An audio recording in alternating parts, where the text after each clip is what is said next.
everyone. For this video, we are going to learn about the verbal ability sections for the TCS NQT that TCS has recently announced. So we are going to learn about the question pattern. What type of questions does TCS give for the verbal section? And to let you know that we have the basic, that is the foundation, and the advanced section in TCS NQT, but the verbal section is only applicable or is only present in the foundation section, and you don't have any advanced verbal in the advanced section.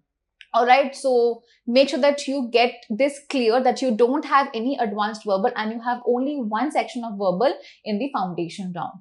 Alright, so let's begin with the practice of the verbal ability questions and answers. Moving ahead. Alright, so if you're not following us on our social media handles, make sure you follow us on Instagram, Discord, Facebook, WhatsApp and Telegram, and make sure that you are following us on all of the social media handles along with YouTube. Make sure you subscribe to the YouTube channel and ring the notification bell so that you get notified, because we come up with regular video updates, and because the drive season is in full-fledged open, we are going to continuously and regularly update you with new videos and live sessions. So make sure you get connected with us on all of our social media handles. Alright, so let's begin with the questions. Now, for the TCS NQT verbal section, the difficulty level is not too high, not too easy, right? So the difficulty level is in the medium level, if we say. So you get questions from variety of topics such as fill in the blanks, or basic grammar, or reading comprehension, jumble sentences, passage arrangement, close test, etc., etc. Alright, so we are going to prepare for all of the questions from easy to medium to difficult level. Make sure you have a pen and a notepad with you, because I want you to answer these questions along with me. Alright, so as I'm presenting you with the questions, you should solve it before you look into the explanations. Alright, with that said and done, let's begin with the questions. The first question says, select the most appropriate option to complete the sentence. So this is a fill in the blank sentence. It was dash a new experience for me to attend a Zoom meeting. So I planned for it dash.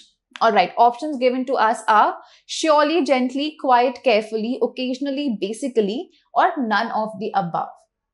Alright, so in order to understand the answer, let's see the sentence structure first. It was dash a new experience for me to attend a Zoom meeting. So the speaker here says that that he or she is attending the Zoom meeting for the first time. It's a new experience.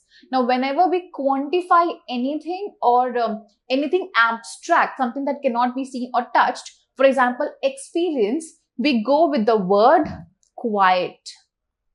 It was quite a new experience. Why can we say this answer? Because for the second blank, so I planned for it.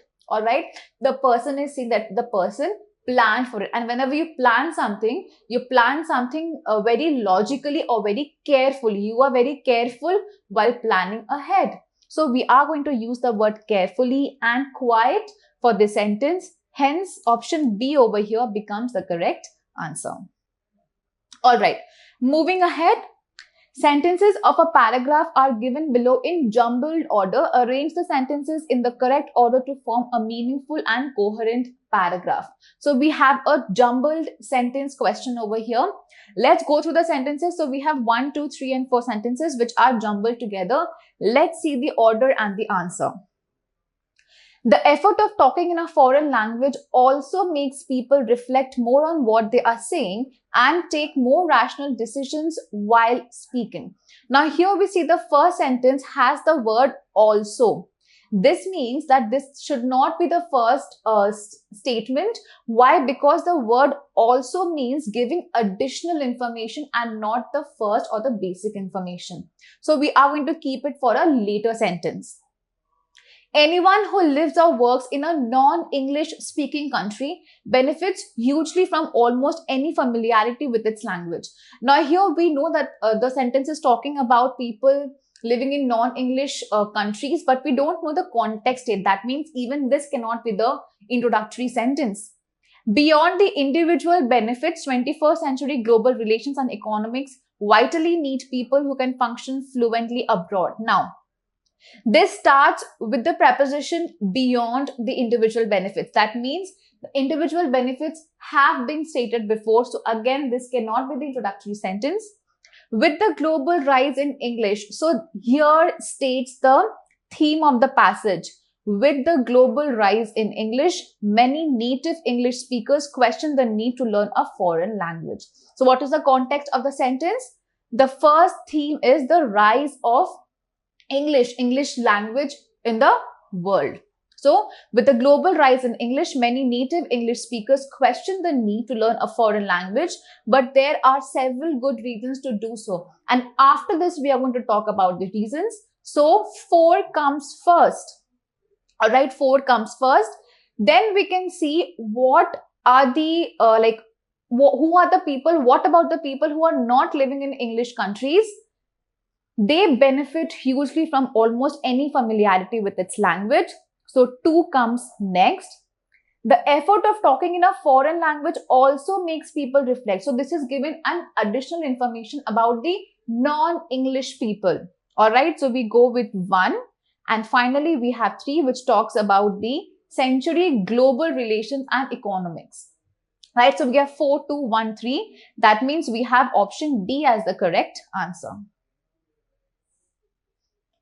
All right, moving ahead. The following paragraph contains 4 sentences, 3 of which are grammatically incorrect and only 1 is correct. From the given options, select the sentence that is grammatically correct. So we have 4 sections or 4 sentences which are sentences which out of which 3 are grammatically incorrect and 1 is correct, and we have to choose the one that is correct. Products have limited life not only for the consumer's viewpoint but also as far as the producer is concerned. Over here, what is the error? For the consumer's viewpoint. Why? Because when we are talking about someone else's viewpoint, we don't use the preposition for, but we use the preposition from the consumer's viewpoint, because it is coming from another direction, from another person's viewpoint. So this is an incorrect sentence.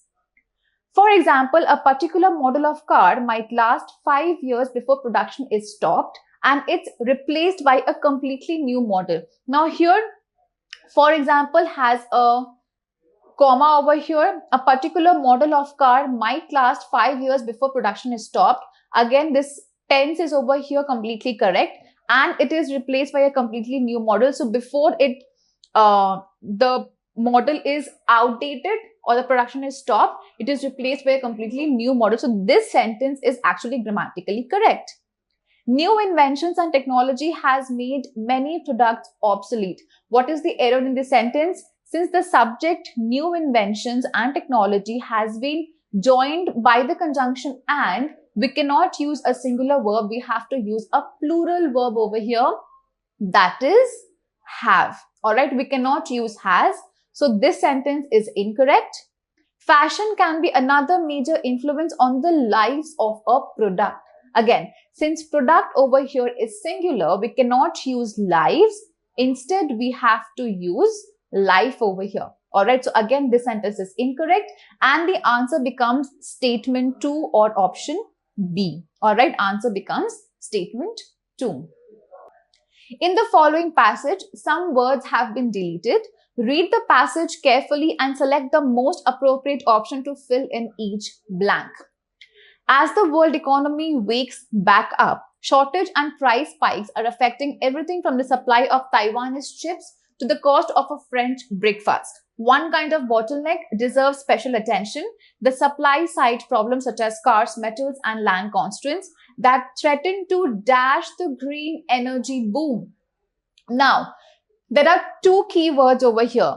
First is threaten and the second is energy boom. So we see that there is going to be a negative impact, threaten, on a positive thing, that is energy boom or green energy boom, right? So we need a word that is going to sufficiate this negative aspect or negative action of the scarcity of metals and land constraints. All right, so we need a negative word. Obviously, glow is not a negative word, or blow is not a negative word, because if you use the word blow, it means that it is blowing up. All right, that means it is increasing the energy boom and not reducing it. Now, low or slow. Whenever we use the word low, we always use in the form of verb, that is lower the green energy boom. All right, it is not low, but it is lower the green energy boom. Hence, instead of using low, we are going to use the word slow. Threaten to slow the green energy boom. That means to reduce the pace of the green energy boom. All right, so we are going to use the word slow. Let's see if the second word fits into the second sentence. Far from being transitory, these bottlenecks risk becoming a recurring feature of the world economy for years to come, because a shift to a dash energy system is still only in its infancy. Shift to a what energy system? Shift to a cleaner energy system is only in its infancy. All right, so we can use the word slow and cleaner. That means over here, option B can be the correct answer. All right. So this passage is a continuation of the previous question. So let's continue the passage over here. It's again another cloze test pattern. Government must respond to these market signals, facilitating a huge private sector investment boom over the next decade that increases capacity. And if they do not, they stand little chance of keeping their promises to reach net zero dash. And there has been a dramatic shift in the attitude of business. So, keeping their promises to reach net zero what? If you are,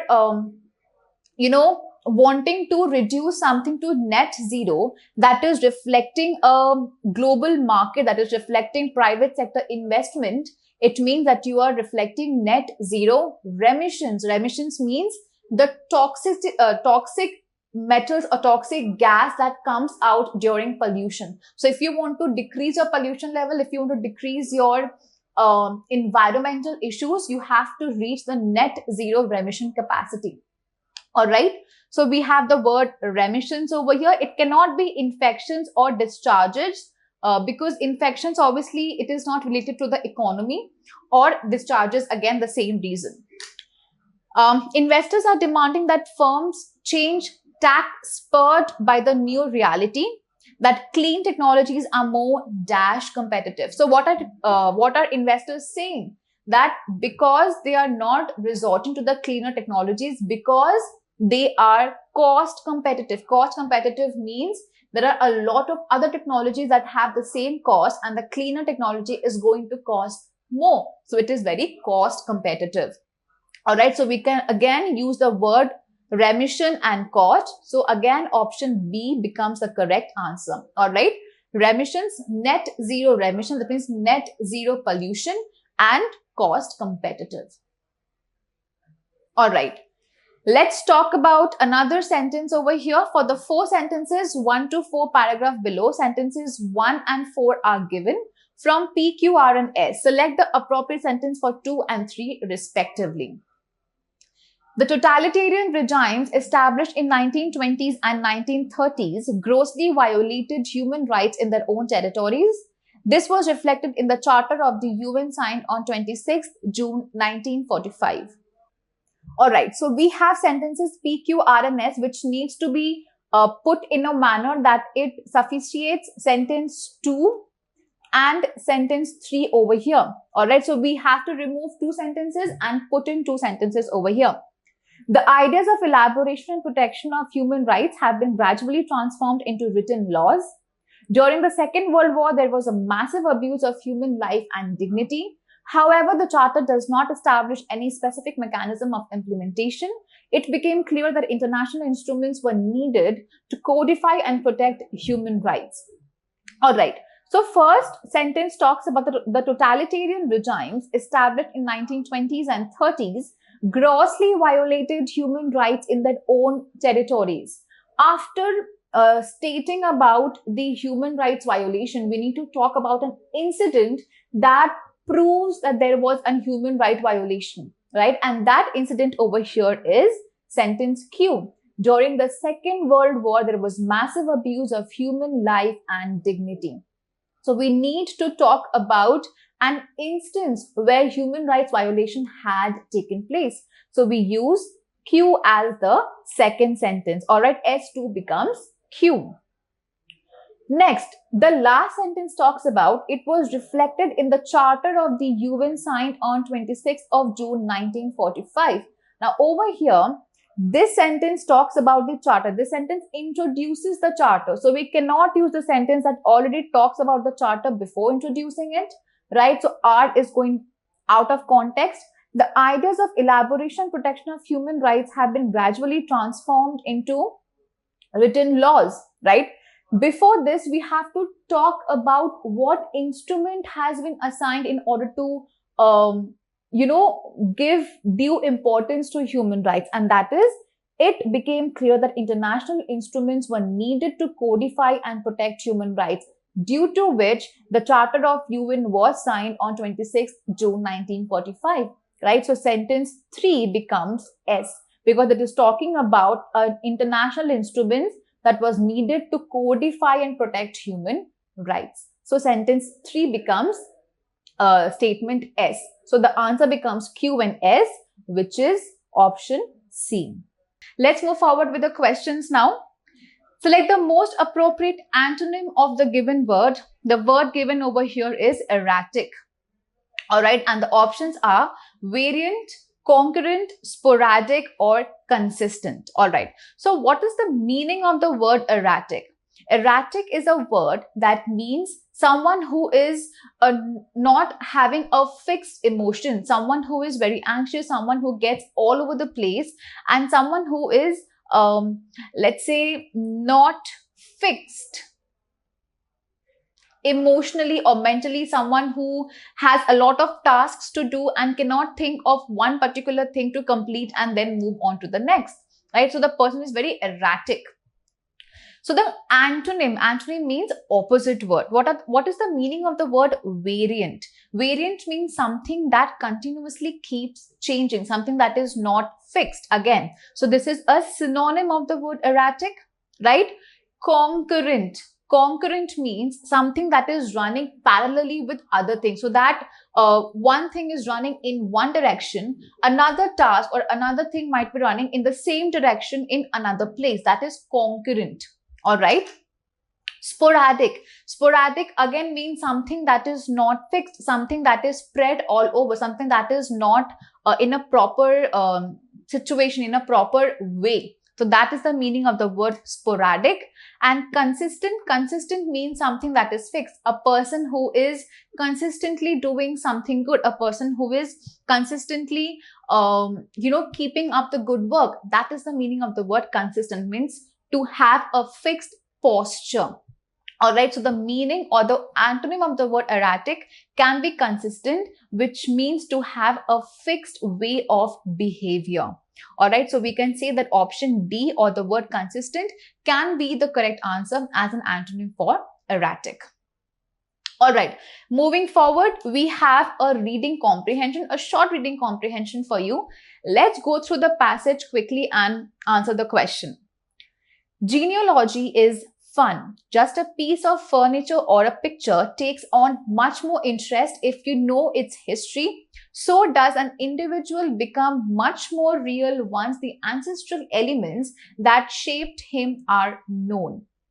An in-depth family history is a tapestry of all those to whom we owe our existence. So the subject of the passage or the theme of the passage is genealogy, and it is described in the remaining lines. All right. So what is the question?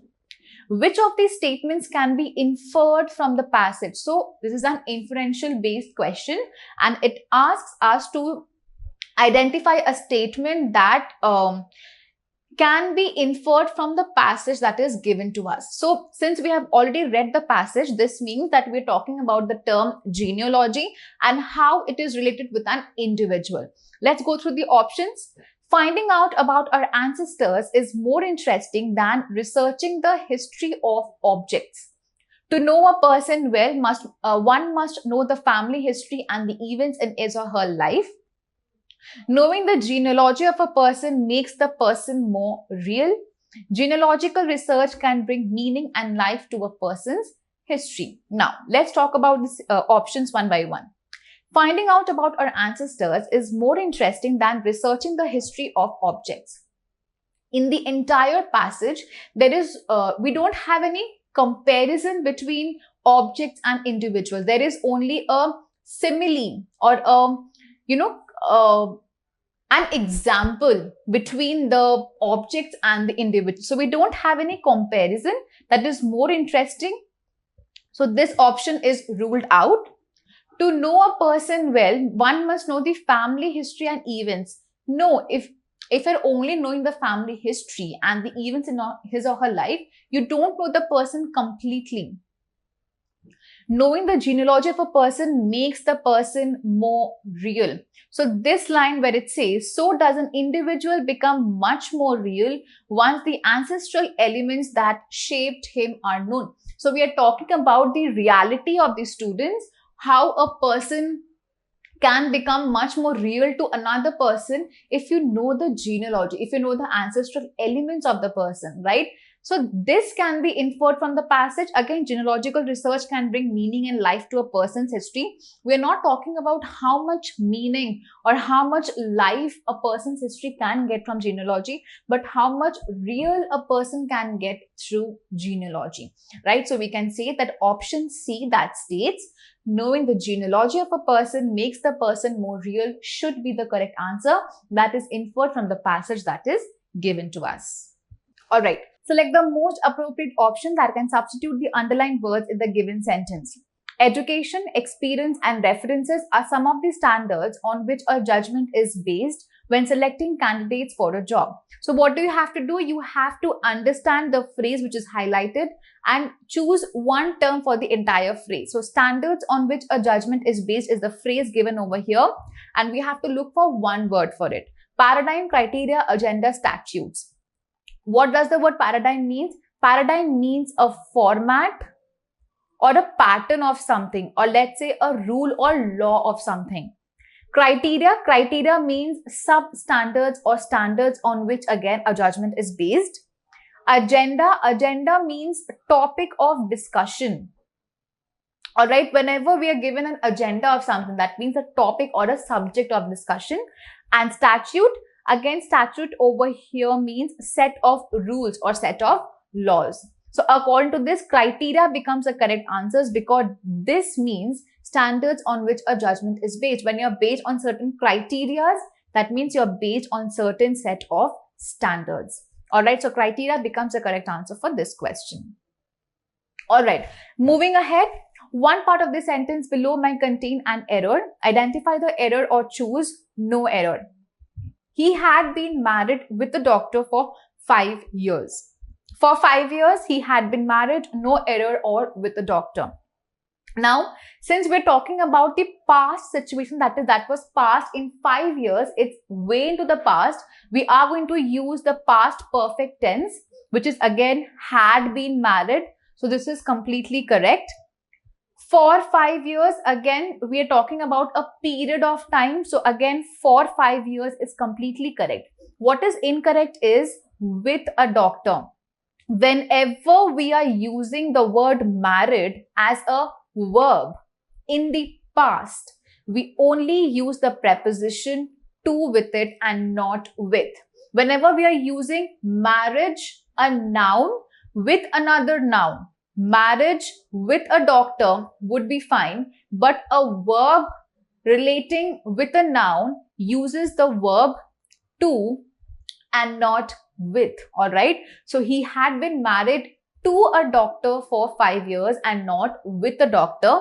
So over here, option D becomes the correct answer because option D states the incorrect part of the sentence. So a verb connecting with the noun will take the preposition to in case of married but not with. All right. Okay. Up next, we have another close test or another completing the sentence kind of a question. Choose from the list A to C the most appropriate sentence for each gap 1 and 2 in the text. There is one extra sentence that you do not need to use. So we have 3 sentences but 2 blanks. So 1 extra sentence will be eliminated. Transformation is usually painful because it involves a process, a means to find an end. Then we have a blank. In pain is our true enlightenment, as our crucial lessons are learned here. So first we're talking about transformation, we're talking about a process, and then we are talking about pain and enlightenment. All right, so let's read the sentences. Attainment, on the other hand, is happiness because you gained what you wanted. Now over here, we are not talking about attainment. We are not talking about happiness or something that you gain, but we're talking about pain and transformation, right? So the sentence that talks about attainment will be eliminated from here. So we have B and C left. So either it can be C or B, or it can be B and C. Let's see. Without process, however, there is no achievement. So there is no gain without pain. Sentence B talks about the process that has been mentioned before, and then it introduces there is no gain without pain. After this sentence, we are talking about pain over here, right? So understand the connection. The first sentence introduces the process. The second sentence should talk about the process and introduce the pain concept. And then the following sentence should talk about the pain, right? So option B or statement B over here comes, followed by C. How long the process continues will depend on how fast we learn our lessons. The following sentence says, for humans, evolution is painfully slow as it takes the longest to learn. So we are talking about the duration of how much a human can take in order to learn, right? And that is painfully slow. So before that, we have to introduce the term time or process or duration, and that is where option C comes into play. So we use sentence C in the second blank. So B and C becomes a chronology, and we use option A as the correct answer. All right, that is B and C. Okay, moving forward with the next question. Complete the sentence below by using an appropriate word from the option. Abdul is confident dash the scholarship. Of winning, to win, in winning, or for winning. All right. Abdul is confident. Now here the adjective confident is used, which is again an abstract adjective, which means that you can feel the confidence. You cannot see, or you cannot represent the confidence, but you can feel the confidence, right? And whenever you are confident dash something, we always use the preposition of. I'm confident of something, right? I'm not confident. I'm confident to do something. That means after to, we also have another verb over here. But when we are using the word confident, we always use the preposition of in order to represent the feeling that the person is sure of something. So here Abdul is sure that the person will be getting the scholarship, right? So the person is confident of winning the scholarship, not confident to win. Confident to win means that the person is intending to win, but here the person is very sure of winning. So we are going to use confident of winning the scholarship. So option A becomes the correct answer. All right, moving ahead. Select the most appropriate option to fill in the blank. The world dashed for the vaccines eagerly before they were launched last month. All right, so here we have a blank that introduces tenses to us. So again, like I told you, it's very important that you know the basics. So make sure you go check out the Prime website, and over there go to the verbal course and learn what tenses are, what is the tenses theory, what are the rules of tenses, and the other rules of grammar as well. All right, so let's get back to the question. The world dashed for the vaccines eagerly before they were launched. So the world has been doing something before something happened. So we have two actions over here, the world waiting and the vaccines launching. Now, whenever the first action is completed before the second action in the past, it always takes the past perfect form. That means the first action takes the past perfect form. So past perfect means had plus been plus continuous ing, because the word had been waiting. It was in the continuation process. So it becomes past perfect continuous. So had plus been plus the ing form of verb, that is had been waiting. So option D here becomes the correct answer. Have been waiting is present perfect continuous, cannot be used because word over here is singular. We cannot use a plural verb. Has been waiting is again present perfect, cannot be used because it is in the past. So had been waiting. All right. Which of the following sentences uses formal language? This is a very new type of question which TCS has introduced, formal and informal language. Again, you are going to get the theory in the verbal course for Prepinsta Prime. So if you want to check that out, make sure you go and subscribe to Prepinsta Prime. The report checked out the implications of capitalism. You finish your assignment yet? She's decided to quit and the meeting is scheduled to commence at 10 a.m. All right. So what is a formal and an informal language? In a formal language, the first rule is use only formal terms. All right, there should be no informal term used in a formal sentence. The second is do not use any short forms. What do you mean by short forms? When we combine two verbs together. For example, we will, we write such as will. So whenever we are using any kind of short forms or contractions, this is again another contraction. We cannot use these contractions in any kind of formal sentence. All right. And then we cannot use any kind of exclamatory sentences. All right. So let's read the sentences again after the rules. The report checked out the implications of capitalism. Over here, the word checked out is an informal term. Instead of checked out, we could have used enlisted or comprises. The result comprises the implications of capitalism, or the result reflected the implications of capitalism. That could have been a better formal sentence. You finished your assignment yet? Again, this is a very informal sentence. Instead of this, we could have used have you finished your assignment yet? That could have been a better formal sentence. She is decided to quit. Again, see, we have a contraction over here. She is. Instead of this, we could have used she has decided to quit. So, informal. The meeting is scheduled to commence at 10 a.m. The meeting is scheduled to commence. So, instead of commence, we could have used started or begin. Scheduled, instead of scheduled, we could have used, arranged to begin at. So that could have been an informal sentence. All right. So the answer for this question becomes option D. Okay. So the question says, select the option that can be used as a one-word substitute for the given group of words.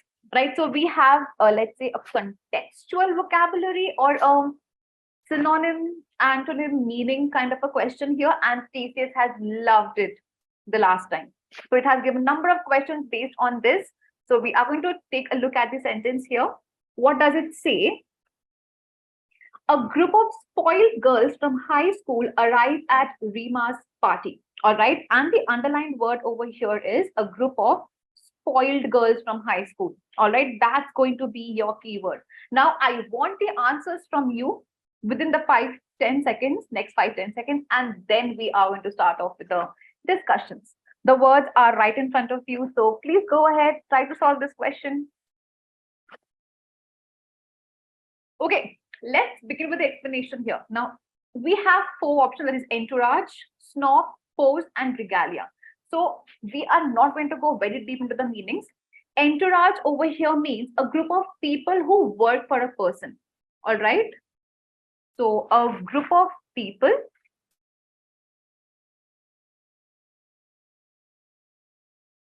please ignore my handwriting over here, who work for a person together. All right. Snob, now snob here means someone who tries to make others feel inferior or feels superior to the others, right? So let's say demeaning, we can say. someone who is very demeaning, someone who tries to put others down. Then we have the word pose. All right. Can someone tell me what is the meaning of pose here? Pose here means a group of people who work towards a common goal. All right. So, or a common occupation. Let's say we are corporate employees. So all of us together will be known as pose. All right. And regalia here is something that relates to royalty, or something that relates to or resembles loyalty or monarchy. All right. So we can just write over here royalty. And pose means common occupation. All right. So that is what these 4 words mean. Now, a group of spoiled girls from high school. Out of all of the 4 options, the only word that matches our description is the word snob, which means option B over here becomes the correct answer. All right, entourage, snob, pose, regalia. Now, how is this question helping us? It is not just giving us the meaning of 1 word, but 3 more words. So increasing our vocabulary, right? So that is the best way of how you can prepare for TCS NQT, is by increasing your knowledge in verbal, increasing and enhancing your knowledge, right? And that is what is going to help us. This session is going to help us doing that. All right. Moving forward with the next question. I hope that all of you understood the previous question. If not, let us know in the comment section. Our team will connect with you and help you out. If not, you can finish up this session and then again go back and revisit the questions, whichever you did not understand. All right. Again, I hope that you are sitting with a pen and paper and solving it along with me. I would want you to do that.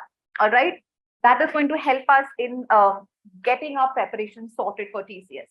Now, select the most appropriate meaning of the underlying idiom in the following sentence. Now, like I told you, TCS last year went crazy, went haywired with idioms and phrases questions, and that was completely unexpected from TCS. I mean, they had questions like these, underlined meaning. They had questions in the form of closed test. They had questions in the form of fill in the blanks and whatnot. So idioms and phrases had been the most asked question in TCS last year. I hope they don't do this time as well. Let's see. The financial year closing has all of us snowed under. All right. So the word here is snowed under. I'm sorry. Okay. The word here is snowed under. So let's understand the context. Now, it is not necessary that you know the meaning of every idiom under the sky, right? It's not important. So what is important is you know the context. You understand the context and then answer the questions. And I'm liking that all of you are engaging and answering the questions. That is great. So please keep it up and work along with me. All right. Okay. Let's move forward. The financial year closing has all of us snowed under. Now, snowed under is not in literal terms snowing. So we are going to remove the term feeling cold. That is not what it means. Or clueless, again, is completely incorrect, because the financial year closing does not get people clueless, or rather than depressed. Again, here it means that the financial year closing had kept the people busy. So they had a lot of work to do, and that kept them busy. All right. So the term over here means busy, because the year was closing. They had to get all of their finances in place, match the numbers, and so that kept them busy, right? So snowed under means busy, which means option A becomes a correct answer. Anyone who has answered C, depressed, as the answer, that is incorrect. Why is depressed incorrect? Because we are relating here with the tasks. We are not relating the idiom here with the mental state. All right, we're relating it with the tasks, and that is what is keeping them busy. All right. So the financial year closing has all of us busy. All right. That's the answer for this particular question. Let's move forward. Okay. Again, I hope you got it when I said that TCS went haywired with idioms and phrases, because we have another question that talks about idioms and phrases in the form of a closed test, or you may say fill in the blank. All right, so we have a complete passage and we have only 4 idioms before us. All right, and you have to first, so there are 2 things that you have to do in this particular question. The first is you have to know the meaning of each of these idioms given to us or phrases given to us. And second is arrange those phrases in a way that they sit rightly with the passage that is given to us. All right. Two things in just, let's say, 30 to 40 seconds max. You cannot give it more than, more than a minute to this question. I would not suggest you to do that, right? So what we have to do is, let's first understand the meaning of each of these idioms, right? So the first word says, face the music. Excuse me. I'm sorry. So face the music. When someone says face the music, what do you mean?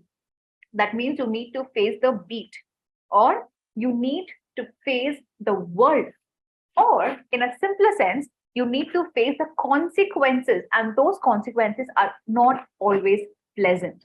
All right. So this term right over here means face the consequences. All right. This is what the first term means. Let's understand the second term, batten down the hatches. This means prepare for a difficulty. Batten down the hatches means to get yourself ready, to batten down. That means to put down the hatches. Hatches means obstacles, the difficulties. All right, to batten down the hatches means to prepare yourself for a difficulty. So let's quickly write it here over here. Prepare for difficulty. All right. Next we have comeuppance. What do you understand by the term comeuppance? Comeuppance over here, the phrase or the idiom here means to get punished. All right. We can use the term punished or punishment or your fate, your fatal fate, right? And then we have even the score. Now, this is a very common idiom or a phrase that we generally use. When you say, let's even the phrase, let's even the score, what do you mean? That you want to take revenge, or you want to, even out the chances with your enemy, or with your friend, or with a competitor, or with your opponent. So that is what is meant by even the score. All right. So that means to get enough points. Let's write to get enough points. All right. So we have the meaning of the four words here. Let's read the passage here. My boss was caught red-handed while engaging in fraudulent activities, and it's time for him to dash for the upcoming inquisitions by the board members. Now here, the people are saying that he needs to do what? He needs to dash for the upcoming inquisition. That means there's going to be a question session with the boss. So the person needs to prepare for the inquisition, right? That means prepare for the difficulty, which means idiom 2 comes first. So we are going to write the answer here. 2 comes first. Let's move towards the options. Now we have a straight elimination technique over here. What is that? Since we have deciphered the first idiom, that is number 2. So we can remove option B and option C from the statement here, right? So we have only A and D remaining. Now we have 4, which is even the score, and we have 1, which is face the music. So let's quickly read the passage and understand whether 1 comes first or whether 4 comes first. In the past, let's start from here. In the past, he has taken credit for my presentations, and now, unbeknown to him, I am going to quietly in the next board meeting. I'm going to do what? I'm going to even the score, right? That means because my boss had done something wrong the last time, I am going to do the same thing to him this time. So I'm going to even the score out. So I'm going to get what he did to me, I'm going to get back at him, right? So I'm going to even the score, which means that we are going to get 4 in the next place. So ultimately, we can eliminate option D from here, and we have option A as the correct answer, which is 2, 4, 1, 3. All right, let's quickly place all of the idioms and phrases in their places, and let's quickly read the entire passage and understand the meaning.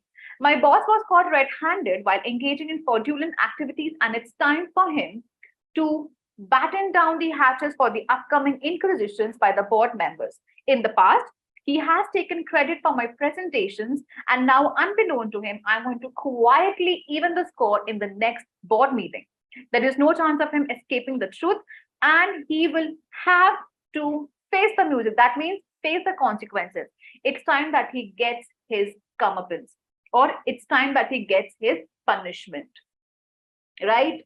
So we have all of it in the place, and we have 2, 4, 1, 3, which is batten down the hatches, even the score, face the music, and comeuppance in its proper place, right? So that is how we are going to solve this question. Understand the meaning of the idioms, place them properly in the passage, read the context, understand the context, place it properly, and then understand the sequence or the chronology. All right. So I hope you are sitting with a pen and paper, because these kind of questions are very difficult to solve without a pen and paper or just simply verbally. They need proper explanations. So that's it. Let's move forward with the next question. I hope you guys are doing it with me, along with me, or solving it along with me. And if you have any query, please do let us know. All right. We are going to help you out. Okay. Let's move forward with the next question here. All right. For the 4-sentence paragraph below, sentences S1 and S4 are given. From P, Q, R, and S, select the appropriate sentence that can fit S2 and S3 respectively. Okay. So we have the next question right in front of us. It's a simple, plain passage ordering question where we need 2 sentences, that is sentence 2 and sentence 3 for us. The easiest thing that TCS has done for us is they have given S1 and S4. So it becomes easy, because let me tell you, and I'm going to tell this straightforward, that choosing out an opening and a closing sentence is the most difficult when you're ordering a passage. If you have the opening and the closing sentence, the connecting sentences are comparatively easier to arrange than the opening and the closing. So the half of the work is done. We have to do the remaining half. So let's see the question here. It says, just last week, the Victorian Court of Appeal significantly reduced the sentence given to Aiken Gore, a mother of 3 children who killed 3 of her children. And the last sentence says, surveys have shown that almost half of Australian prison entrants report being affected by a mental disorder. So the first sentence talks about Victorian Court of Appeal reducing the sentence. And the last sentence talks about a survey that has half of Australian prison affected by a mental disorder. All right, so we have 2 very different contexts over here. So we have to choose 2 sentences that are going to connect these 2 sentences with each other.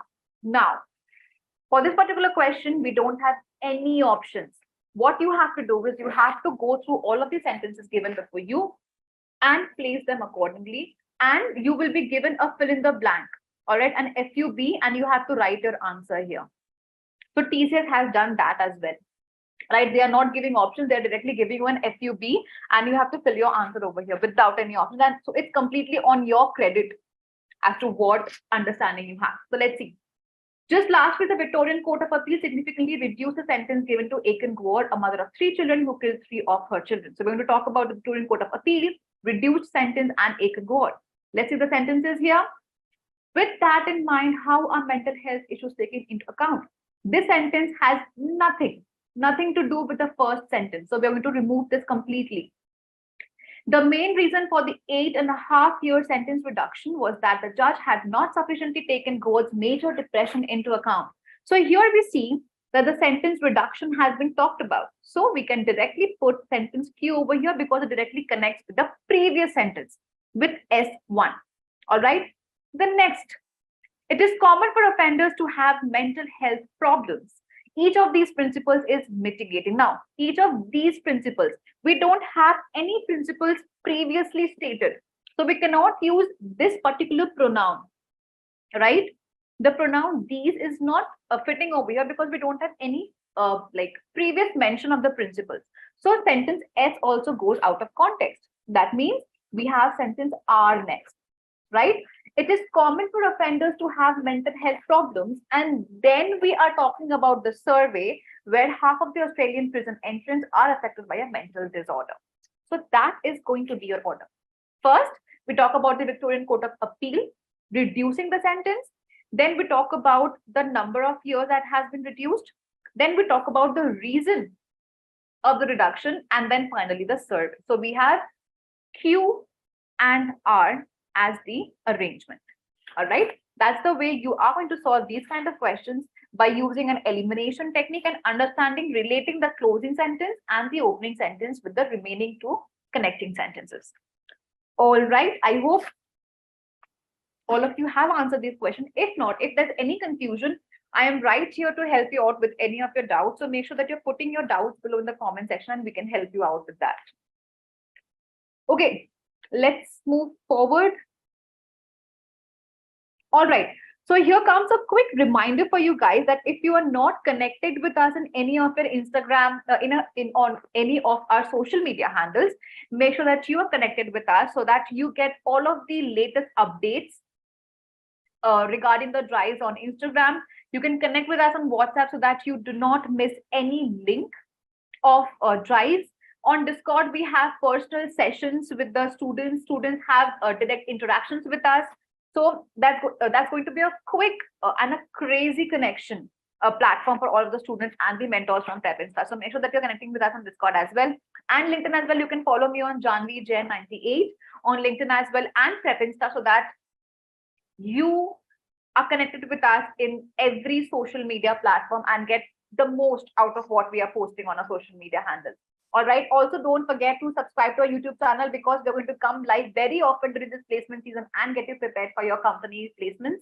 So make sure that you're not forgetting to follow us on any of the social media handles. We will be glad to help you out in your placement journey this year. All right. Okay, that was all. Let's come back to our questions. Okay. So in the following passage, some words have been deleted. Read the passage carefully and select the most appropriate option to fill in each blank.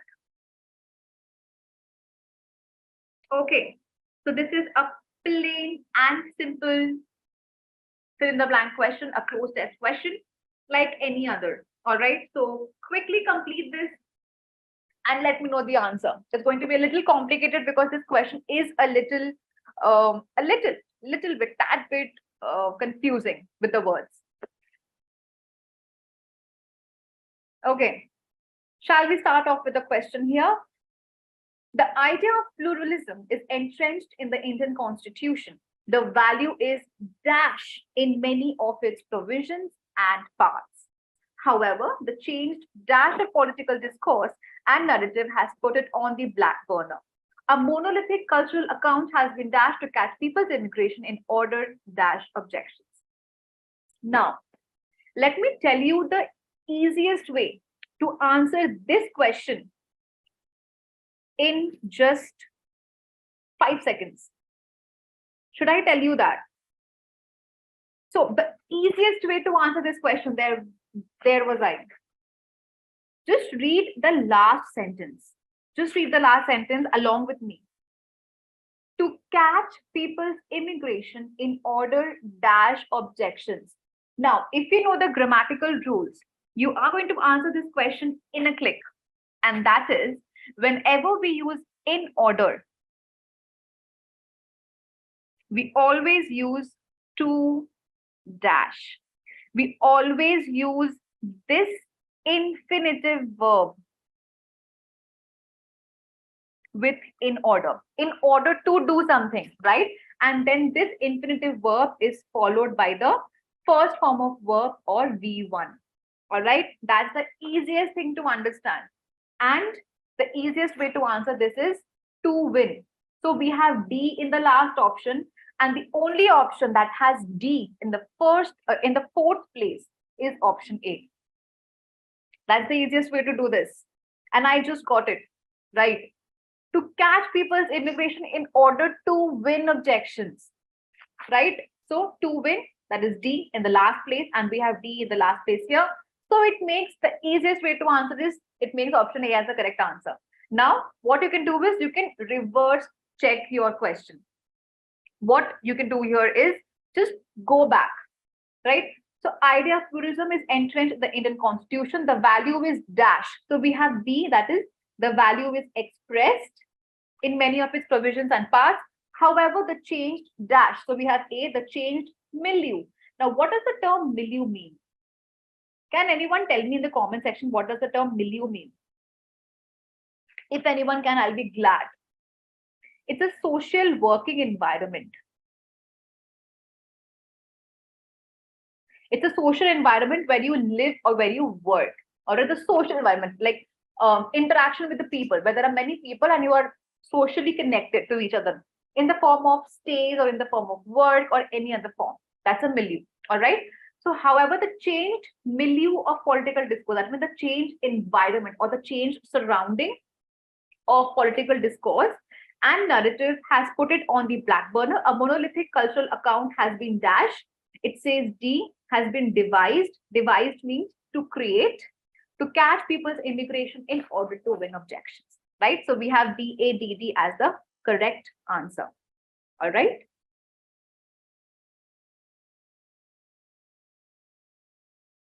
Another way to answer the question is to read the questions and the context, put the words together. That's another way that you can solve this particular question, right? So you just have to pick up one word from the options which you think can give you the hint.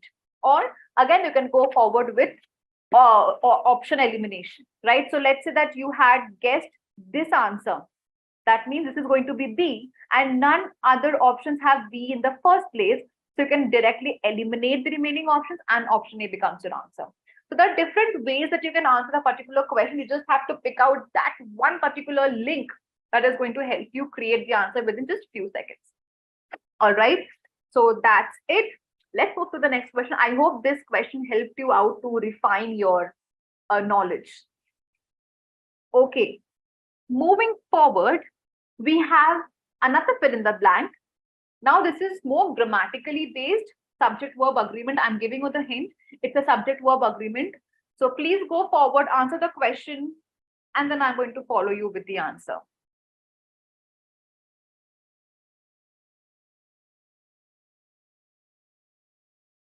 If you have your friends, make sure that they join the session too. All right, you can use the coupon code TCS to get your additional 15% off on the Prepinsta Prime subscription. All right. So we are going to quickly take a look at Prepinsta Prime as well. So let's do that over here. Why don't we do that? Okay. So if you are preparing for TCS NQT, Prepinsta Prime is going to be the best place for you, not just because we work at it, because we genuinely feel that it's going to help you out. Because we have just launched our entire full stack courses, starting from web dev, full stack frontend, HTML, Node.js, and so on and so forth. Okay, and then we also have popular languages, which is going to help you out to enhance your coding journey. All right, if you are, let's say, learning in C, if you want to upgrade yourself, you can go to C++, Java, and Python. If that's not enough, you also have the entire structure talking about the popular coding course. All right, so if you think that you have a good knowledge in the basics of coding, you can enhance the knowledge by getting into intermediate coding. And once you have crossed that path, you can move towards competitive coding as well. So it's just one place where you can just climb up the ladder and enhance your studies, your knowledge, and your skills in coding and so much more, right? Then we also have the aptitude part as well, which talks about the quant, logical, verbal, DI, visual reasoning, and so on and so forth. It's never ending. All right. And if you want to prepare for the verbal section, particularly, you can come inside this course and you can see how the process, how the course is properly structured from the basics till the advances. Same goes with all of the other courses as well. We are going to get back to Prepinsta Prime again, but before that, let's start off with a question here. And we also have a lot of answers in the comment below. Let's quickly see if your answer is correct or not. Do you want to check that out? Let's see. We all want to be successful, but we dash one another about what this means or how we should achieve it. All right, so let's start off with the first blank here. We all want to be successful, but we dash one another. Now the subject here is we. Now what is we? What kind of a subject is we? It's a plural subject, right? And according to the rules, with a plural subject, we always use a plural verb. All right. Okay. So as you see the questions here, don't, and doesn't. Now we can move towards the option elimination, right? The first thing that you need to understand is we need a plural verb to satisfy this particular subject. All right. Now here doesn't is a singular verb. That means option D, instantly eliminated. Next, we move towards the remaining options. So A, B, and C, which talks about don't. But again, we need to understand whenever we are using a plural verb, we need a following plural verb. All right, the auxiliary verb, the helping verb is followed by a basic verb. So don't always agrees or don't always agree. Now here agree is a plural verb and agrees is a singular verb. So we don't want a singularity in this particular sentence. So we are going to remove option A from here as well, right? So we have B and C remaining with us. Don't always agree with and don't always agree to. The other thing that you can do is understand that agree can go with and to. So agree can go with the preposition with and to, but these two have different usage. All right, with is used with a group of people and to is used with a direct pronoun, right? I don't agree to you, but I don't agree with them. All right, so there's a difference in the usage. I don't agree to your idea. When you're talking to direct in a active form, I don't agree to your point and I don't agree with you. All right, so there's a difference, right? So don't always agree with one another. When you're talking about a connection between people, we use with. All right, about what this means or how we should achieve it. Office politics dash personality and opinion become difficult to manage. So office politics arise. Now, because we're talking about this over here, all right, since we're talking about this over here, let me take a different colored pen. That's going to be easy for you. Since we're talking about this over here, all right, THIS, we cannot use those. We have to use these.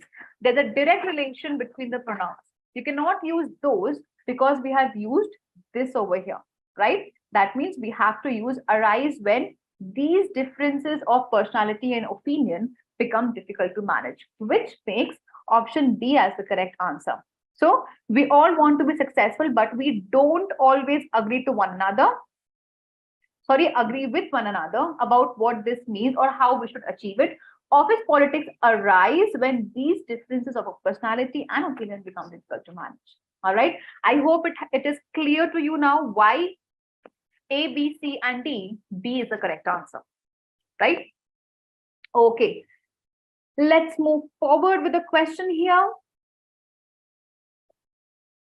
All right. So we have another grammatical question, but it mostly talks about a phrasal question. All right. The sentence contains 4 underlined phrases. 3 of these phrases are correctly used and 1 has been incorrectly used. Select the phrase which best replaces the incorrect phrase in the sentence. Secularism is the need for the hour for uplifting the nation from the abyss of religious myths and beliefs, waging a united war against the poison of communalism and other social evils. Right in front of you, answer the question, and then we are going to discuss it. The link for Prepinsta Prime is right there in the description below. If you want any other update, all of the links for the social media handles are there in the description below. So make sure that you click on the link and go and connect with us on social media handles so that you don't miss out any opportunity or any chance of getting placed in your dream companies and being connected with us as well. All right. So secularism is the need for the hour.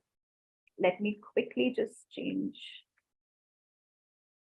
Is the need for the hour for uplifting the nation from the abyss of religious myths. Now let's see. Need of the hour and abyss in, across the, also to wage. Let's go reverse. Let's reverse our chances here.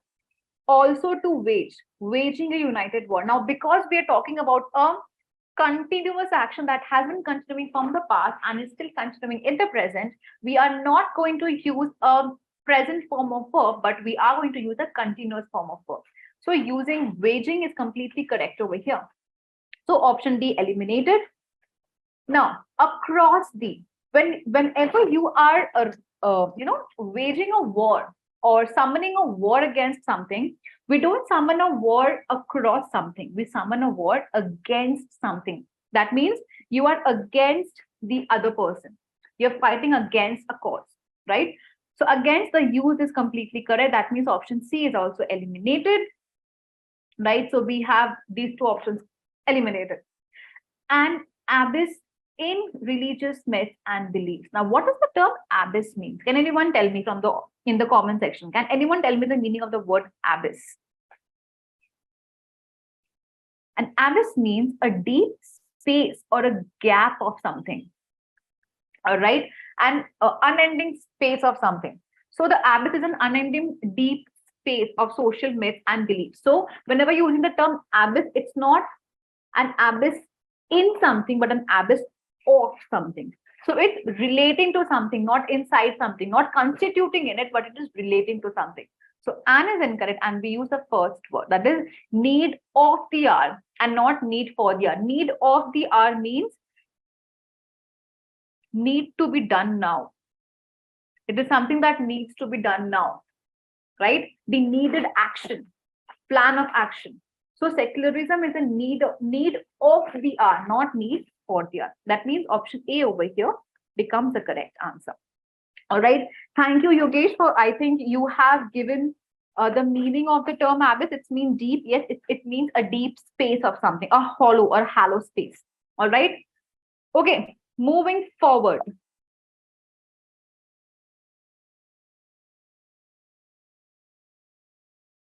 So we have another question that talks about sentence arrangement over here. And again, it does not have any option whatsoever. So we have to arrange it according to our understanding and see if or not that option or that answer stands correct in the assessments. All right.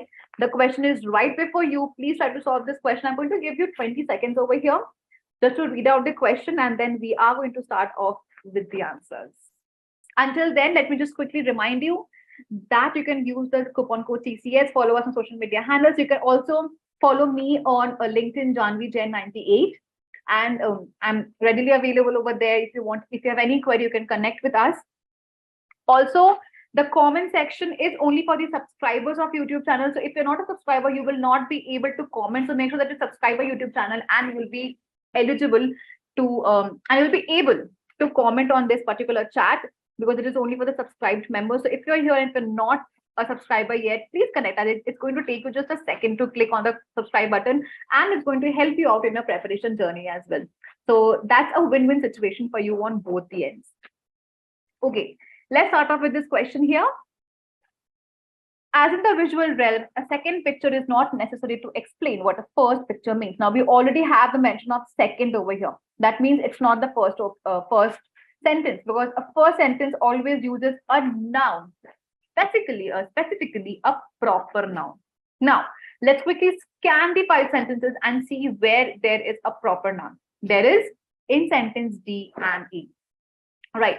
But sentence E has the first proper noun mentioned, and this passage is talking about Wittgenstein. All right, I hope that's the name. Wittgenstein. Okay. Wittgenstein developed a philosophy that was deeply embedded in the world. Now, this particular sentence talks about 2 nouns. First is a proper noun, and this is a common noun. All right. Wittgenstein developed a philosophy that was deeply embedded in the world, not in idealized realms of thought like a rational idealist, but in how we talk about the world. So we have E as the first sentence. Next, again, we have another mention of the proper noun in sentence D. So what Wittgenstein understood is that you can't use words to explain representation, because words are representations themselves, right? So we have D coming up next, and in this particular sentence, we have used the term words. All right. So the next sentence should connect our paragraph with words, the term words, and that is rightly mentioned in sentence C. Rather than coming up with a theory about how words and facts represent reality, which is crucial to both realists and anti-realists, he determined that representation is irrelevant. Why? Because words are representations themselves. So you cannot use words. Instead, words are themselves representation. So representation is completely irrelevant. Next comes C. Then we have no one needs to say what facts and objects represent, as they are simply there, embedded in our picture of reality, so as to say what they represent is actually nonsense or absurd. Now, after talking about representation is irrelevant, we then talk about the facts and objects. All right. So we have B next, and then finally we have E. So it's a completely reverse chronology. So we have E, D, C, D, A as the correct answer. As in the visual realm, a second picture is not necessary to explain what the first picture means if it were otherwise. So this picture is talking about the objects and facts over here. This philosophy is talking about what Wittgenstein understood, and instead of that, he came up with a he did not come up with a theory, but he came up with representations. All right. So we have E, D, C, D, A as the correct answer. I know that a lot of you must have queries in this particular question. Now, the only way out is understanding the context, knowing your grammatical rules. Now, knowing the grammatical rules for sentence ordering is very complicated because you need to understand the parts of speech. You need to understand subject verb agreement. All right.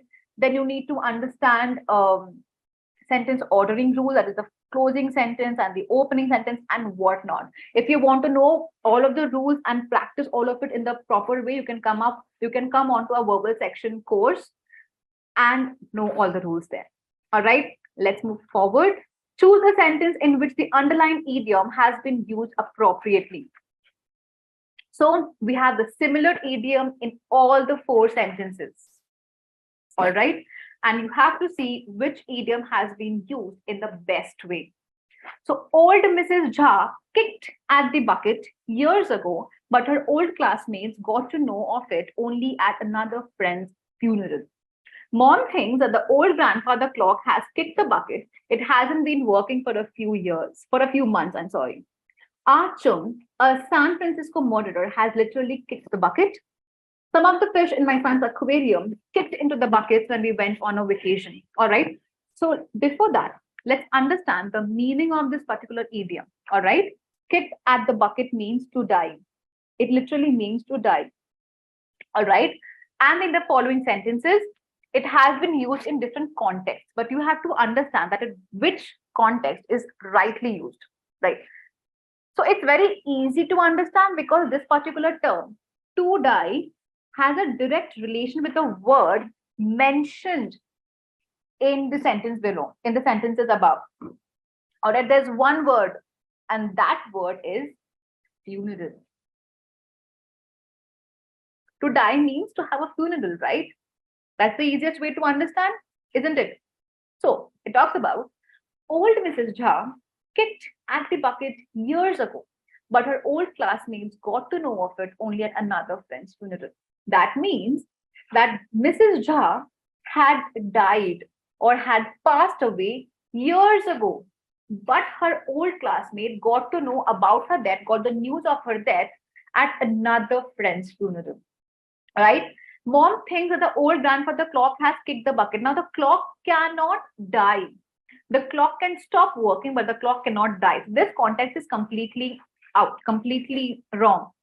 Ah Chung, a San Francisco murderer, has literally kicked the bucket.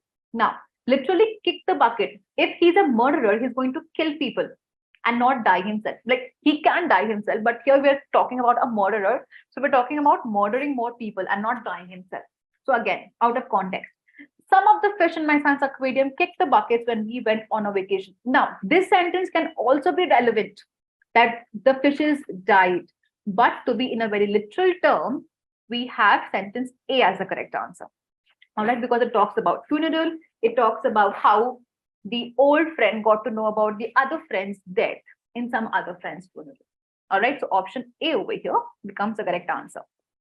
All right, righty right, let's move forward with the questions here. Lastly, we have reading comprehension right before you. Now, let me tell you, TCS doesn't know TCS doesn't know whether they want to go with an easy reading comprehension, or they want to go completely with an expert level comprehension. This comprehension that we're going to talk about is an expert level comprehension. So it's going to take you a little time to understand the context and the options, analyze them, and then answer it. It's not going to be very easy.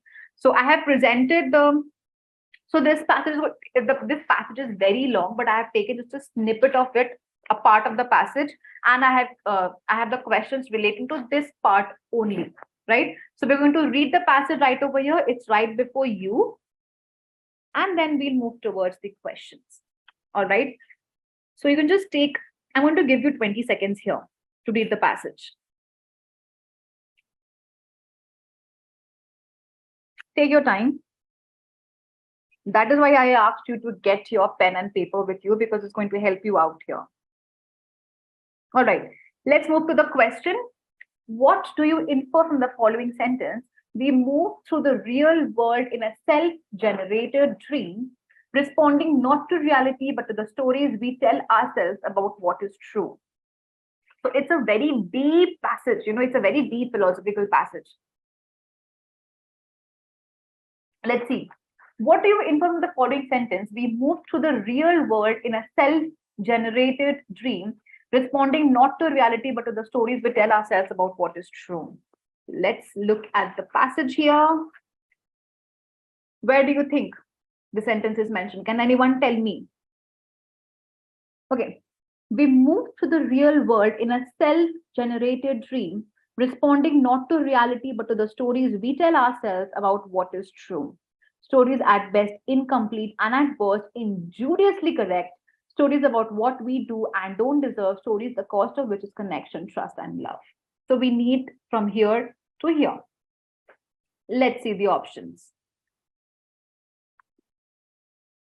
When we know that the world is an AI-generated bubble, we are simply virtual dolls, it is obvious that we are being directed to dream and move accordingly to the higher beings pulling the strings. Now we have a quick rhyme over here. All right. Let's have some fun. Okay. So higher beings pulling the strings. Now in the entire passage, we don't have any mention about the AI-generated bubbles. So we're going to eliminate this part from here. Our brains and thoughts are so complex that they can fool us and take us to make-believe universe where we accept all our mythical hypotheses as being the gospel truth. No, we're not talking about mythology. We're not talking about gospel truths. What is a mythology or mythical creatures or mythical hypothesis? It's magical world, which does not exist. We're not talking about magical worlds over here. We're talking about reality over here. Scientists have tried to understand how we think, how we feel, how we respond. Most hypotheses state that the brain cannot differentiate between reality and a dream. Again, it can differentiate, but it's the human beings who try not to live in that reality and live in denial, right? So this is going to be the correct answer. Our social conditioning is so entrenched that we are unable to sift projections from reality. That means we are so into our dreams, we are so into our world that we are living in denial and we don't want to accept the reality. And the sad truth is that we do not even understand it until it's too late. So until it's very late, we live in denial. We don't want to accept what is the real. We don't like reality checks. Nobody likes reality checks, and it's honest. So this is going to be the correct answer. And this is what it means. We move through the real world in a self-generated dream, responding not to reality, but to the stories we tell ourselves about what is true. So we tell what is true, but that's not the reality. Reality is something else, and we don't take it until it's too late. That's going to be the correct answer. Moving forward with the last question of the session. So we are going to keep the question here. Again, I'm giving you another 20 seconds, quick 20 seconds. This is the last question of the session. So let's get it done with. I hope you guys are having a great session, because I am having a great time coming here and like extending my knowledge to you and helping you out in a placement journey. Okay, let's move forward with a question here. What is the connection between myriad possible casual explanations and our own fears and vulnerabilities that it does with the reality of the situation? So we have very big words over here. Don't get confused. What is the connection between myriad possible casual explanations and our own fears and vulnerabilities than it does with the reality of the situation? Let's quickly see through it. Where is the sentence? Okay, there lie myriad possible casual explanations. What does the word myriad mean? It's like magical. It's like something which is not true. It's a mirage. It's a magic. All right. And then we have it has to do more with the fears and vulnerabilities roiling in other person. All right, with our own fears than it does with the reality of the situation. So let's move forward with the question here. What is the connection between myriad possible casual explanations and our own fears? Can anyone tell me quickly the answer? It's right in front of us. Any breakdown of communication is due to the absence of native intelligence. If both parties drop their psychological guards, they quickly recognize the vulnerabilities of the other. Do you think we're talking about breakdown of communication? No, we're talking about not facing the reality of the situations. So option A is eliminated. As we are never alone, social pressure, dogma, and received wisdom destroy the bedrock of empathy between two parties. If we're not talking about empathy, we're not talking about wisdom, we're not talking about social pressures, we are talking about not relating to the reality. Again, eliminated. Option C, the pivotal reason for misery in relationships lies in our incorrect interpretation of the real cause and reason simply because we're opaque about our fears and weaknesses as our partner is. This is the correct answer, which talks about that our relationship miseries lies in our incorrect interpretation of the real cause. So we don't want to accept what the real cause and the real reason of a problem is. What we do is we try to hide behind our fears and weaknesses, and a partner does the same, which is why there's a rift, there's a clash, or there's disagreements, right? Our own sadness and confusion overwhelm us to a point when it blinds us to the possibilities of explanations and an amicable situation. This is not what we're talking about. We're not talking about traumas of childhood. We're talking about our fears and weaknesses and hiding behind those. So option C over here becomes the correct answer. Select the most appropriate option that can substitute the underlined word. Alright, Rehan just narrated the entire story in a way that exaggerated the truth and put his brother in the bad light. Alright, the options given to you are hyperbole, understatement, mitigate, or concrete. Right? So what you have to do here is you have to replace this entire underlined word, underlined phrase with a single word.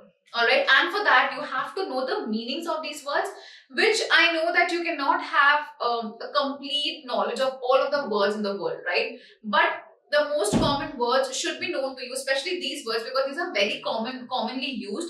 And if you're sitting for an examination, it is important that you know the meaning of these, especially. Alright, so let's talk about these options given over here. First is hyperbole, understatement, mitigate, or concrete. Alright.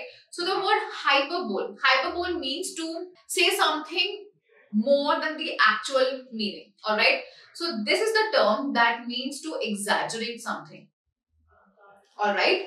Understatement is a combination of two words. So the prefix of the word statement is under, which means lower level. Right. That means understatement means lower than expected. Right, lower than what is expected, so lower than what is the actual truth. So it's a antonym of hyperbole.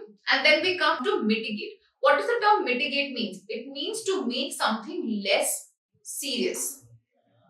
All right, to make something less serious or less intense. That means to fix something in a way. All right, and then we have concrete. What does the term concrete means? So before I explain the term, you give out the meaning to yourself and see if you're correct or not. Alright, so let's play this game. Congruent. What does the term congruent means? Existing at the same time. So two things colliding or existing at the same time. Alright, so concurrent. There are two currents at the same time. So that's the meaning of these four terms of the options given to us. Exaggeration, lower than what is actually expected to make something less serious, and existing at the same time. Now the term that we have here is in a way that exaggerated the truth. So we have the word hyperbole that can replace the meaning, or that can replace the phrase that is right there in the sentence. Alright. So Rehan just painted the entire story in a hyperbole and put his brother in the bad light. Alright. So we have option A here as the correct answer. Okay. I hope you got the same answer. If not, I hope you learned what could be the same answer. Right. Moving forward to the next question. Okay. Parts of the given sentence have been given as options. One of them contains a grammatical error. Select the option that has the error. Alright, so what is the sentence here? According to Aptitude study, more than 60% of married women experience sustained stress because of their mother-in-laws compared to just 15% of men. Alright, so the sentence is right before you. Pause the video right over here. Solve the question within 30 seconds, come back, resume the video and see the explanation. If the answer matches, you are another step closer to getting placed in TCS Digital. If not, you are a step closer to getting prepared for TCS Digital. Alright? Okay, so let's talk about the solution here. According to Aptitude study, more than 60% of married women experience sustained stress. So what does the term sustained stress over here means? It means that you are facing stress or pressurized situation in a longer period of time, in a continued period of time, right? Sustained means something that is continued for a longer period of time, longer duration, right? So that means that the women are experiencing a continuous stress. Because of whom? Because of their mother-in-laws. Now, the error lies here in this part of the sentence, which makes it incomplete or which makes it ungrammatical. That is, they are missing a break over here. When you read the term in this way, for example, because of their mother-in-laws compared to just 15% of men, that is completely incorrect. Why? Because this sentence over here has no break or a pause in between. Either you can give a pause in two ways. Either you can just add a comma over here, right? So that it makes two different clauses. Or what you can do is, you can use the term as compared to just 15% of men.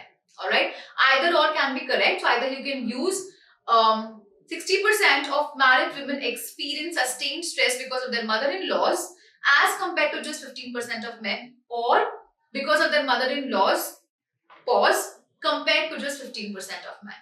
Alright, so that is going to be a correct answer, and according to that, we are going to choose option B as a correct answer because that is the word that starts with compare. So we are going to choose option B as a correct answer here. Alright, I hope you got that as a correct answer. If not, voila, you are learning and you are improving along with me. Alright, moving forward. So we have an antonym kind of a question here. Select the most appropriate antonym of the given word. The word given to you is compassionate. First of all, pause the video, understand the terms and give out the meaning on your own. If you know the meaning of the words, great. If you don't know, we are going to discuss them. Alright, so let's start off with the term compassionate. Let's understand what compassionate means. Compassionate is a combination of two words, con plus passionate. Now, what does the term passionate means? To love something very deeply. And compassionate means someone who has a feeling or who has a deep feeling towards something. Alright, so let's just say deep feeling of love. Alright, that can be our explanation for the term compassionate. Now, we need an antonym. And what does the term antonym means? It means we need a word that is opposite to the given word. So, we need a word which means hatred. Let's look at it.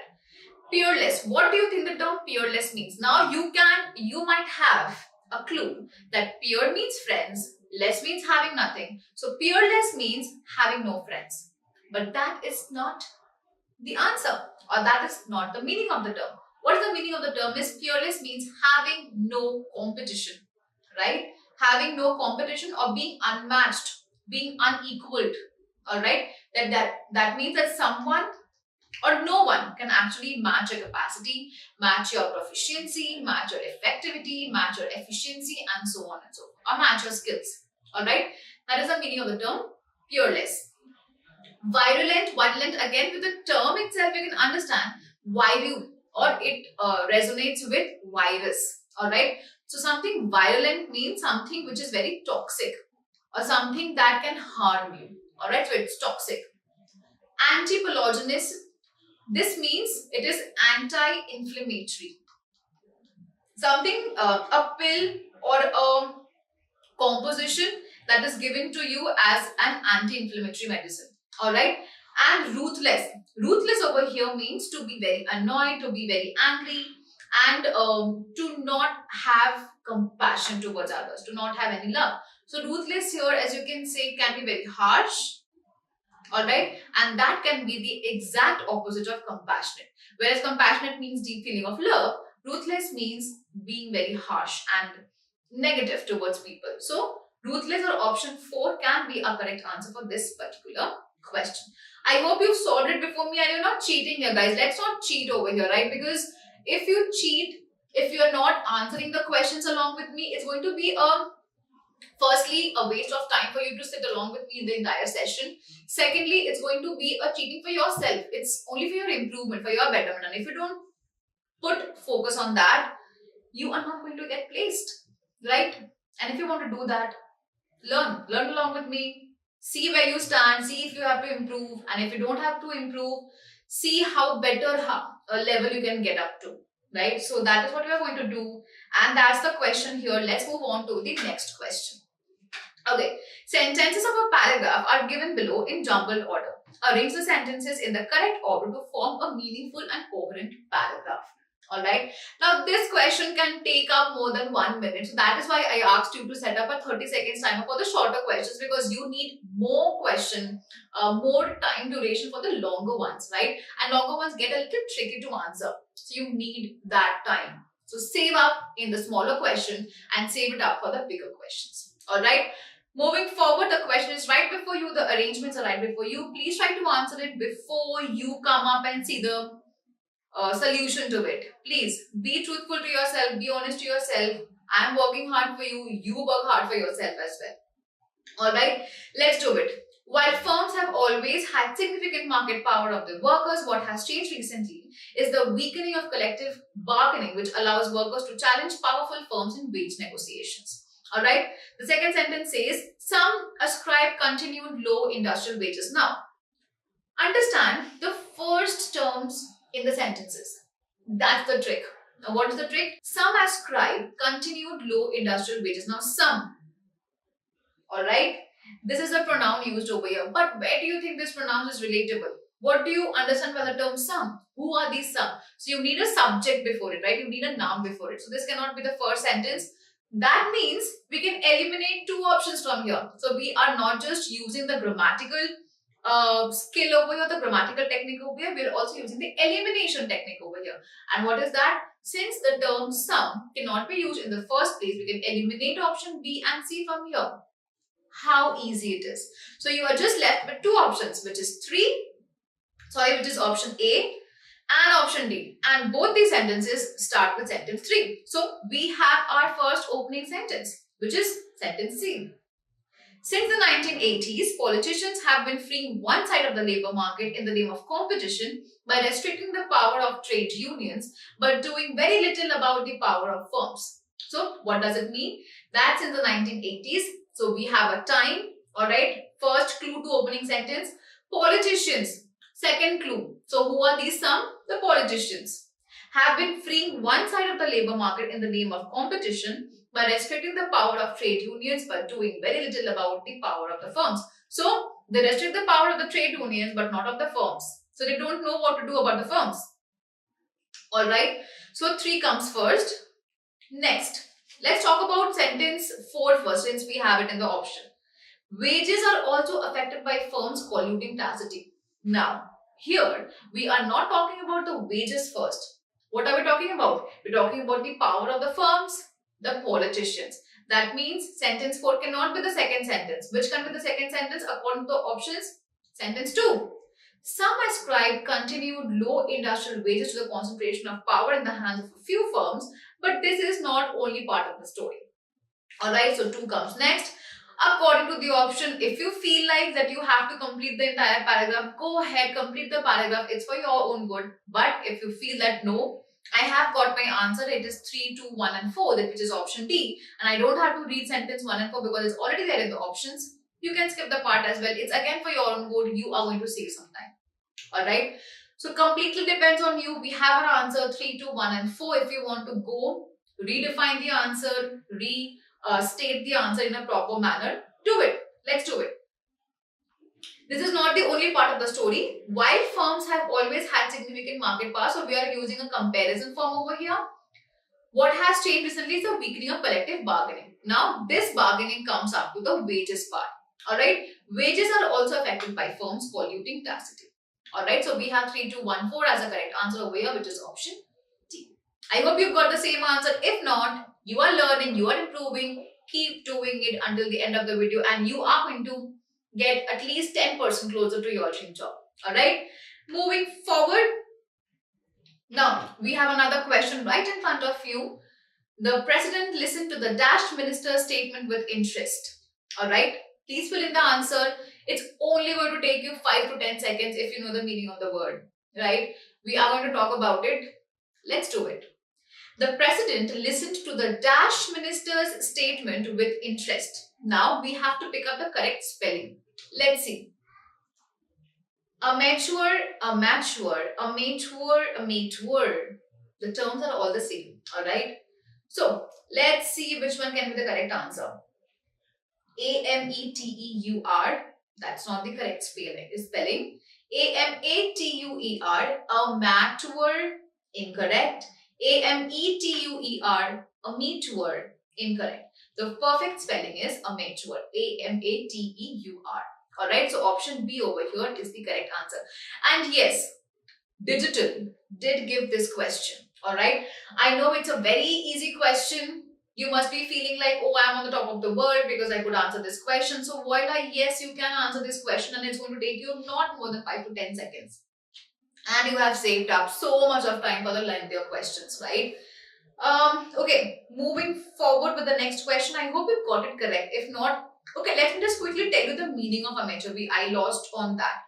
Amateur means something who is a newbie into something, who is just someone new in a process. Alright, new in the process. We'll just say that, new in the process. And amateur is someone who is not very experienced. Let's do that. Inexperienced person is an amateur person. Alright, so we have the next question right in front of on your screen. So start solving the question right away. You can take at least, let's say, 20 to 30 seconds for this question and then come back to see the solution, right? So pause the video right here and start solving. Okay, so welcome back and I hope you have solved the question here and let's see to the solution. The following paragraph contains 4 sentences, 3 of which are grammatically incorrect and only 1 is correct. From the given options, select the sentence that is correct. So we have 4 options or 4 sentences of a paragraph given over here. 3 of them are correct and 1 is incorrect. Alright, so we have to look for the sentence here. Let's deep dive into the sentences. A health club, also known as a fitness club, is a place that houses exercise equipments for the purpose of physical exercise. Alright, so that's the first sentence for you. Second sentence coming up. Health clubs have undergone a major transformation that can be described in 3 words. Mind, body, spirit. Alright. Sentence C coming up. Loud, fast, heart-thumping aerobics exercises have been replaced by the hushed tones of yoga and the controlled movements of Pilates, a method of exercise. Lastly, the last sentence here says, the clubs are responsible to the needs of their customers who are increasingly looking for a way to finding a healthy balance in their life. Alright, so these are the 4 sentences in front of you. Which one do you think should be the incorrect sentence? Have you picked it up already? Quickly revise it in your mind and I'm going to give out the sentence here in front of you. So, the correct answer is sentence D. I'll explain you why, don't worry, that is what I'm here for. So, a health club, also known as a fitness club, completely fine, is a place, again we are using the proper verb and a subject over here, that houses, again proper verb, a singular verb used here, houses exercise equipment for the purpose of physical exercise. Completely fine. Health clubs have undergone a major transformation. Now, since we are using clubs, which is a plural form of sentence, we are going to use have. Fine. undergone a major transformation that can be described in 3 words: mind, body, and spirit. Completely fine. Now, moving forward to the next sentence. Loud, fast, heart-thumping aerobics exercises have been replaced. Again, since it is exercises, a plural subject, we are going to use a plural verb, which is completely fine, by the hushed tones of yoga and the controlled movements of Pilates. Completely fine. Now, what is the error in sentence D? Do you know? I'll tell you.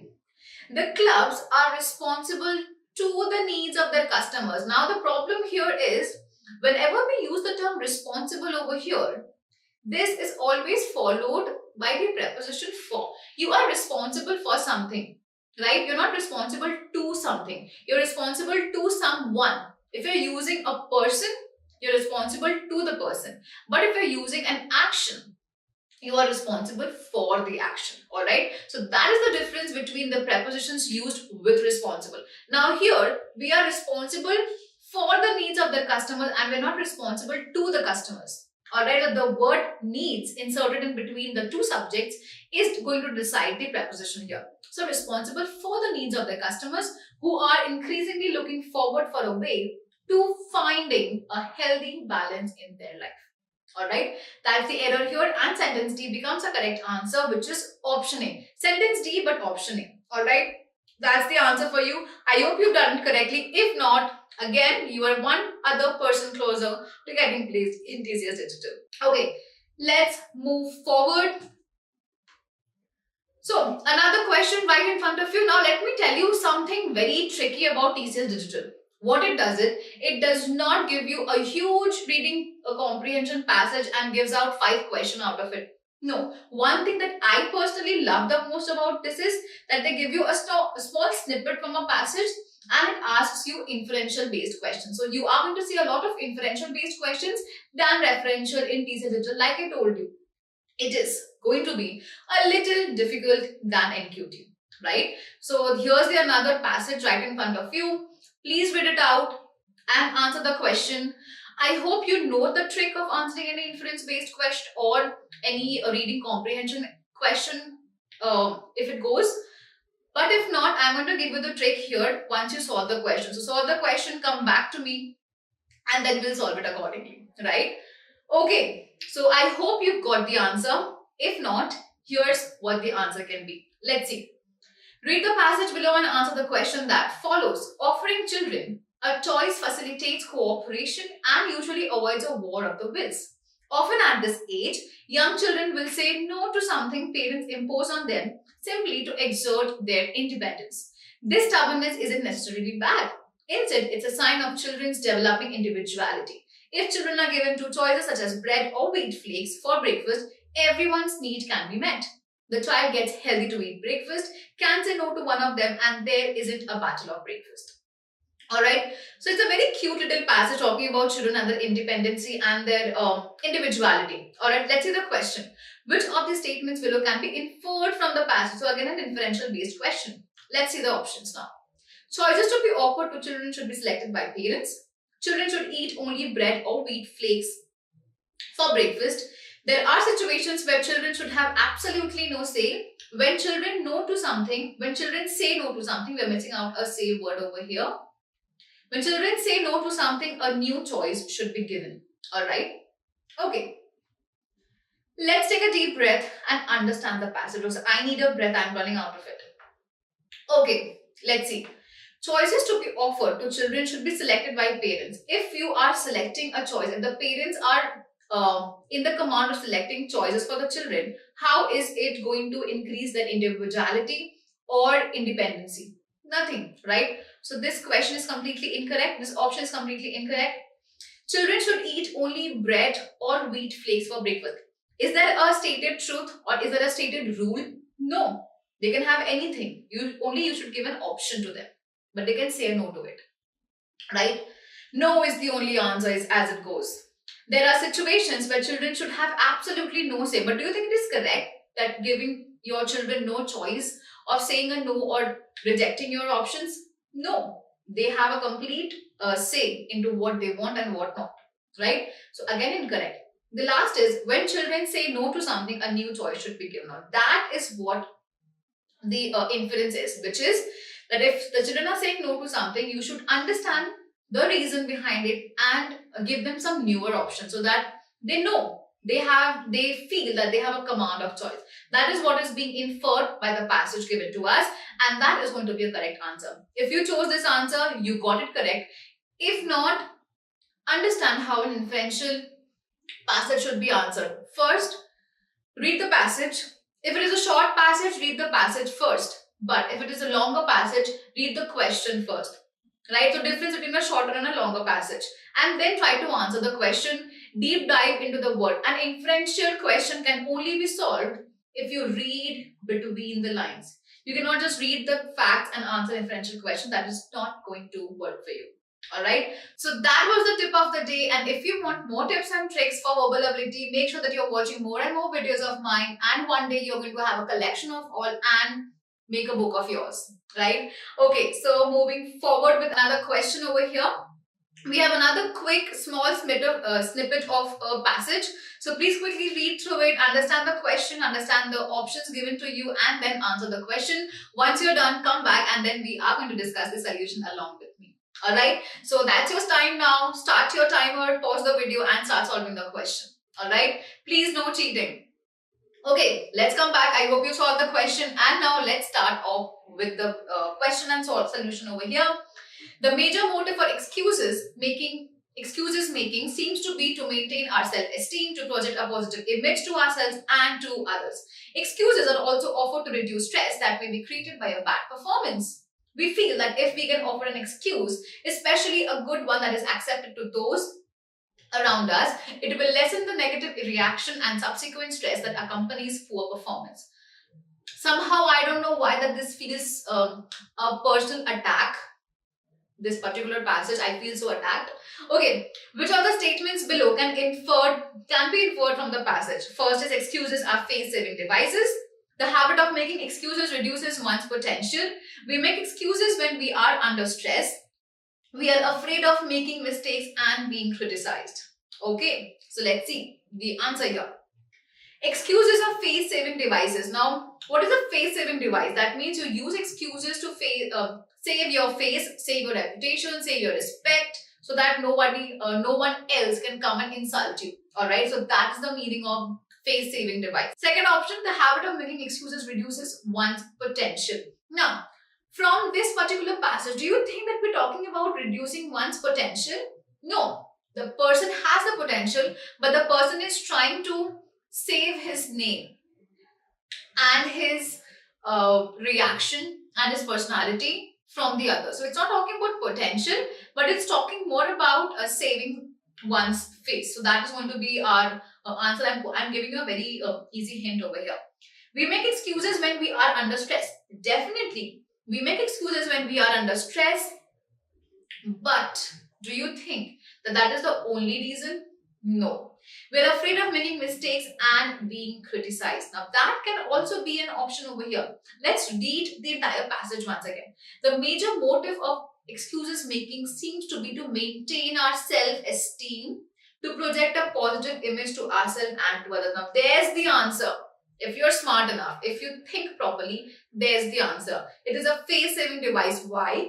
Because it helps you to protect your self-esteem and maintain a positive image to yourself and to others.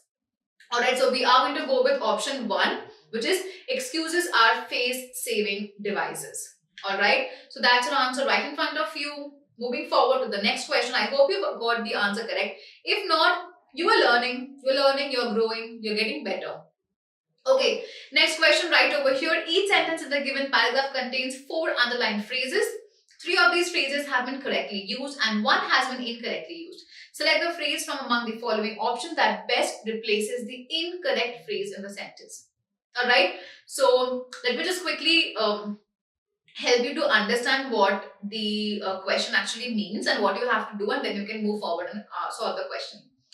Now we have 4 underlined phrases in this sentence and 3 of them are correct and 1 of them is incorrect. So you have to pick up the phrase that is incorrectly used and then choose the correct option. Alright, like replacing it with the correct option. Okay, so start solving the question right here. Take at least 15 to 20 seconds, not more than that, I would tell you. and then we can come back to the solution. Alright, your time starts now. Okay, I hope you solved the question and you are here for the solution. So let's move on to it. The ability of the Sherpas to brave the vagaries of high altitudes has helped them to prosper, and they have come along the way from being just porters to becoming mountaineers. Alright, so the ability of the Sherpas, we're talking about the term ability over here. Now, ability is being replaced by the term capacity. Do you think there's a difference between ability and capacity? Yes, definitely there is. Capacity relates to one particular task. Let's say I have the capacity to eat a lot, or I have the capacity to drink 4 liters of water. So that capacity is being enabled to one particular action. But when you talk about ability, being able to do something, that ability rounds around the entire personality. Alright, so we're talking about the ability of the Sherpas and not just the capacity. Alright, I hope you understand the difference between the two. So we are going to use ability, which is completely correct. So neglecting or eliminating option C from here.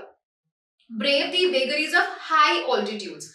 Now, vagaries of high altitudes means the difficulty of high altitudes. We're not talking about higher because there's no comparison. So vagaries of high altitudes is completely correct. Has helped them to prosper, and they have come along the way. Right, now come along the way is the incorrect part. Why? Because what we are doing here is we're talking about how long they have come. So we're describing their journey from 0 up till 10 or up till 100. Come along the way. What does the term along mean? There's a difference between along and along.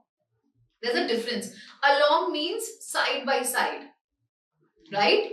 And along means a quantifiable comparison, a long way, right? So we want to use the word they have come a long way and not come along the way, right? So from being just porters to becoming mountaineers. So we are going to use come a long way, right? So we have come a long way from being just becoming porters to becoming mountaineers. That means option A over here can be the correct answer.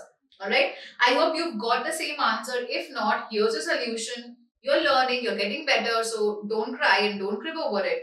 Let's move forward.